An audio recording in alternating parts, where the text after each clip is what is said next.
Assalamualaikum warahmatullahi wabarakatuh.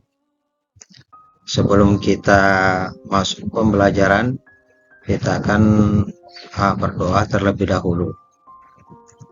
Mari kita bersama-sama berdoa. Bismillahirrahmanirrahim. Rabbi zidni ilman warzuqni fahman waj'alni minas solihin.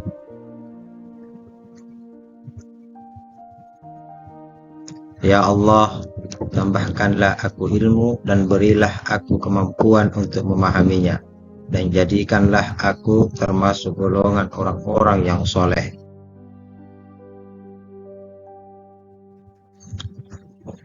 Adapun tujuan pembelajaran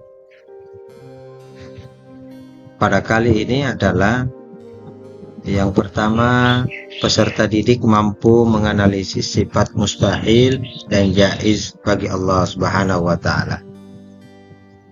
Sedangkan kriteria ketercapaian tujuan pembelajaran pertama adalah peserta didik mampu menjelaskan pengertian sifat mustahil dan jaiz bagi Allah Subhanahu wa Ta'ala.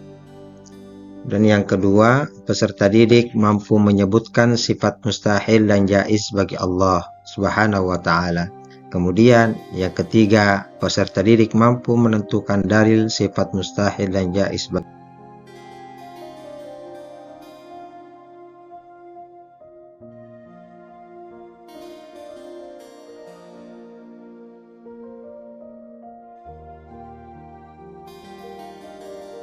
Allah. Adapun peta konsep dalam pembelajaran kita adalah dari sifat wajib itu ada 20 sifat Allah Subhanahu wa Ta'ala, kemudian sifat mustahil yaitu ada 20 sifat pembagian, kemudian sifat jaiz yaitu satu sifat Allah Subhanahu wa Ta'ala.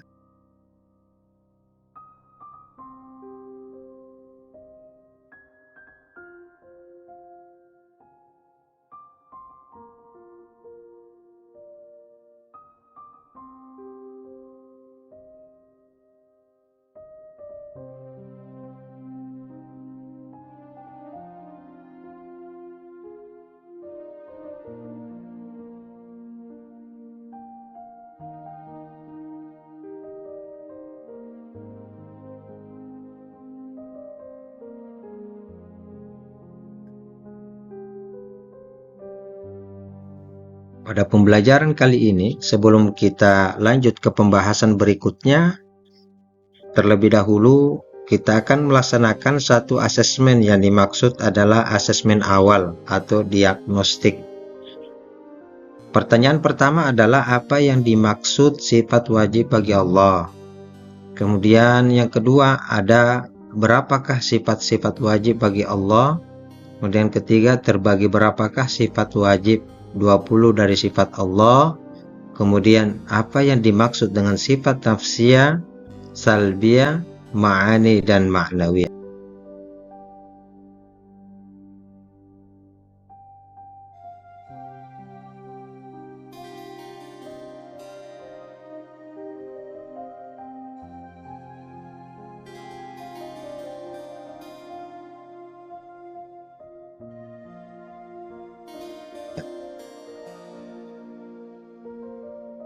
Kemudian kita akan memasuki sifat-sifat mustahil bagi Allah Subhanahu wa Ta'ala. Yang pertama, dari 20 sifat mustahil itu ada Adam. Adam yang berarti tidak ada. Sifat ini kebalikan dari sifat wujud yang artinya ada. Adapun di dalam Al-Quran, Allah Subhanahu wa Ta'ala berfirman dalam Al-Quran surah Al-A'raf ayat 54. Kemudian yang kedua yaitu hudus. Hudus di sini berarti ada yang mendahului, yang merupakan lawan kata dari qidam, berarti terdahulu. Tidak mungkin ada yang mendahului keberadaan Allah Subhanahu wa Ta'ala. Di dalam Al-Quran surah Al-Hadid ayat 3 disebutkan, Kemudian 3, yaitu sifat mustahil bagi Allah, yaitu fana, berarti musnah. Sebaliknya, dia bersifat baqa, yang berarti kekal. Dalam hal ini dijelaskan di dalam Al-Quran surah Ar-Rahman ayat 26 sampai 27. Sifat mustahil yang keempat yaitu mumatsalatuhu lil hawadits, yang artinya serupa atau menyerupai makhluknya. Dari sifat mustahil mumatsalatuhu lil hawadits ini berarti Allah Subhanahu wa ta'ala tidak mungkin serupa atau sama seperti makhluk-makhluk ciptaannya yang lain. Allah Subhanahu wa ta'ala sudah pasti berbeda dengan makhluk ciptaannya, baik itu sifat dari zatnya ataupun perbuatan dan perilakunya makhluk yang pasti memiliki kelemahan dan kekurangan. Dalam hal ini di dalam Al-Quran surah Asy-Syura ayat 11 dijelaskan. Kemudian sifat selanjutnya adalah ihtiyajuhu li ghairihi. Allah Subhanahu wa ta'ala tidak memerlukan makhluk yang lain atau siapapun. Allah Subhanahu wa ta'ala senantiasa mampu mewujudkan dan mengatur segalanya secara sempurna tanpa ada ketergantungan kepada siapapun. Dalam hal ini Allah Subhanahu wa ta'ala berfirman di dalam surah Al-Isra ayat 111. Kemudian yang keenam yaitu ta'addud. Ta'addud adalah kebalikan dari sifat wajib bagi Allah wahdaniyah, yang berarti tunggal. Tidak mungkin Allah Subhanahu wa ta'ala berbilang atau berjumlah lebih daripada satu. Dijelaskan di dalam Al-Quran surah Al-Ikhlas ayat 1 sampai 4. Kemudian yang ketujuh yaitu ajazun. Ajazun di sini berarti lemah, merupakan lawan kata dari sifat wajib bagi Allah qudrah, yang artinya berkuasa. Jadi Allah tidak mungkin bersifat lemah. Sebaliknya Allah Subhanahu wa ta'ala kuasa atas segala sesuatu. Jelaskan di dalam Al-Quran surah Al-Baqarah ayat 20. Kemudian sifat mustahil bagi Allah selanjutnya yaitu karahah, yang artinya terpaksa. Sebaliknya, Allah Subhanahu wa ta'ala maha berkehendak atas segala sesuatu. Tidak ada yang bisa melawan ataupun menandingi kehendak dari Allah Subhanahu wa ta'ala. Dijelaskan di dalam Al-Quran di sini yaitu surah Hud ayat 107. Sifat mustahil bagi Allah yang selanjutnya yaitu ada jahlun. Jahlun adalah yaitu yang artinya bodoh. Dia menciptakan alam semesta dengan segala isinya dengan begitu sempurna, dan dia yaitu Allah Subhanahu wa ta'ala tidak mungkin membutuhkan bantuan siapapun, karena Allah adalah bersifat mengetahui segala sesuatu dan dia maha sempurna. Sifat mustahil yang selanjutnya adalah mautun. Allah Subhanahu wa ta'ala tidak akan mati. Dia bersifat kekal, terus menerus mengurus makhluknya tanpa tidur dan tidak letih sedikit pun. Dalam hal ini dijelaskan di dalam Al-Quran, Quran surah Al-Baqarah ayat 255. Sifat mustahil berikutnya adalah yaitu samun. Samun di sini mustahil Allah bersifat tuli. Allah Subhanahu wa ta'ala maha mendengar dan pendengarannya Allah meliputi atas segala sesuatu. Di dalam Al-Quran surah Al-Ankabut ayat 52 dijelaskan. Sifat mustahil yang berikutnya yaitu a'ma. Mustahil Allah bersifat buta. Dialah yang maha melihat segala sesuatu, dan tidak ada sesuatu hal pun yang luput dari penglihatan Allah Subhanahu wa ta'ala. Kita bisa lihat di dalam Al-Quran surah Al-Hujurat ayat 18. Kemudian sifat mustahil bagi Allah yang ke-13 yaitu bukmun.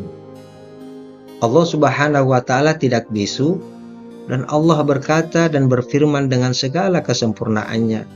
Tidak ada yang bisa mengalahkan keindahan dari firman Allah Subhanahu wa taala. Terbukti di dalam Al-Qur'an surah An-Nisa ayat 164 dijelaskan.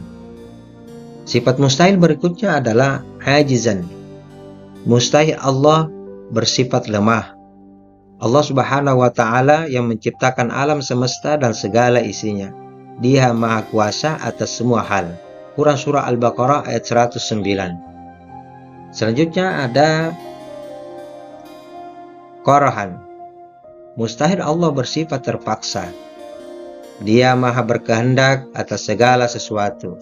Dengan hanya berfirman kun fayakun, jadi maka jadilah apa yang dikehendaki Allah Subhanahu wa taala. Sifat mustahil berikutnya yaitu jahilan. Mustahil Allah bersifat bodoh. Maka Allah Subhanahu wa taala mengetahui dan melihat apa-apa yang nampak maupun yang tersembunyi di dalam dunia maupun di akhirat.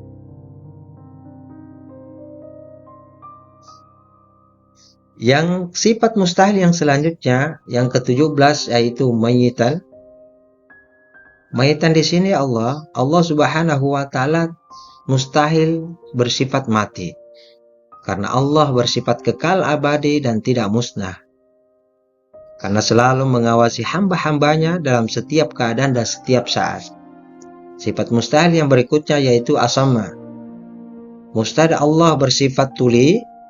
Maka Allah Subhanahu wa taala adalah maha mendengar dan pendengaran Allah tidaklah terbatas oleh apapun. Kemudian sifat mustahil yang selanjutnya yaitu a'ma. Mustahil Allah bersifat buta. Dialah maha sempurna dengan seluruh keagungannya. Dan yang terakhir dari sifat mustahil bagi Allah adalah abqam. Allah Subhanahu wa taala bukanlah zat yang bisu. Allah Subhanahu wa taala berfirman dan firman Allah tertuang di dalam kitab suci yang diturunkan lewat perantara nabi dan rasul.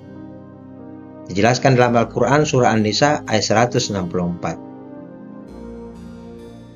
Anak-anak sekalian, itulah 20 sifat mustahil bagi Allah yang tidak melekat bagi diri Allah Subhanahu wa taala dan tidak mungkin ada pada diri zat Allah Subhanahu wa taala.